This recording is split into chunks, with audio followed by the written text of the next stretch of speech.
Ola, que tal? Moi boas, como están? Hoxe os solidarios queremos chamar a atención sobre un problema que afecta as persoas maiores, claro, pero tamén os que non o son tanto.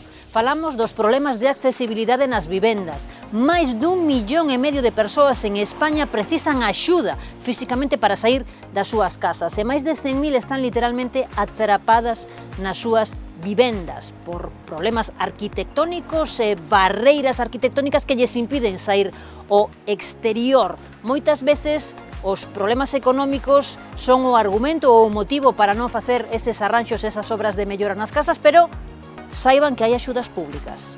Esas axudas dedícanse 1,2 millóns de euros a melloras na accesibilidade dos edificios, no que ven sendo accesibilidade nos portais, accesibilidade de instalación de ascensores ou de algún elemento para facer máis accesible aqueles portais que xa teñen un ascensor, e ademais tamén 120.000 euros de axudas para facer máis accesibles as vivendas, non? Melloras nos baños, nas cociñas, para que fagan, digamos, que a vida sexa mellor, pues, precisamente para as persoas maiores de 70 anos, que son os que teñan máis bonificacións esas axudas, ou persoas con mobilidade reducida. Unha cuarta parte das persoas que teñen problemas de mobilidade vense obrigadas a deixar as súas vivendas pola falta de accesibilidade. Entón, quen ten dereito exactamente a estas axudas públicas? En igualdade de condicións, digamos, se dous edificios piden subvención para a accesibilidade, o que teñan un maior número de persoas de 70 anos ou máis ten prioridade sobre o outro. Bueno, tamén nestes casos pode haber unha persoa que teña 40, que este moi rufo, pero resulta que non pode andar. Tamén, efectivamente, as persoas con mobilidade reducida están no mesmo criterio. Efectivamente, serían primeiro as persoas con mobilidade reducida e despois as persoas maiores de 70 anos con 70 anos, como criterio de desempate, digamos, en caso de dos axudas similares. Nos consellos é posible pedir máis detalles e información sobre estas axudas e tamén obter datos sobre os requisitos que hai que cumprir para optar a elas.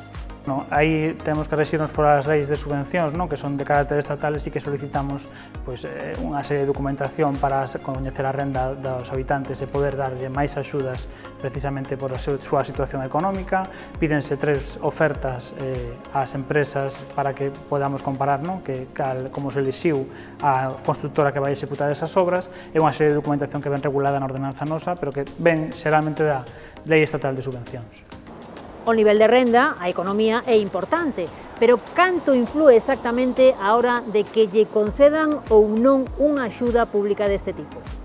Realmente hai axudas que non dependen só da renda, hai axudas que podemos dar coa independencia da renda. A renda o que fai é que se den máis ou menos axudas por vivenda en cada un dos edificios. Hai axudas que se dan automáticamente, digamos, a unha comunidade que as pide, se cumpre todos os requisitos, e a renda o que fai é que incrementa a axuda que ten ese particular sobre a súa vivenda. En xeral non se están denegando con carácter masivo, pero sí que é certo que obviamente a veces non se cumplen todos os requisitos, ou a veces as obras que se presentan non son subvencionables, pero en xeral non hai unha denegación, digamos, importante das axudas, senón que ao revés, que as axudas estánse a conceder e que precisamente, se máis dinheiro tiveramos, máis axudas concederíamos, porque a realidade é que estamos incluso en algúns casos agotando o crédito antes de finalizar o ano.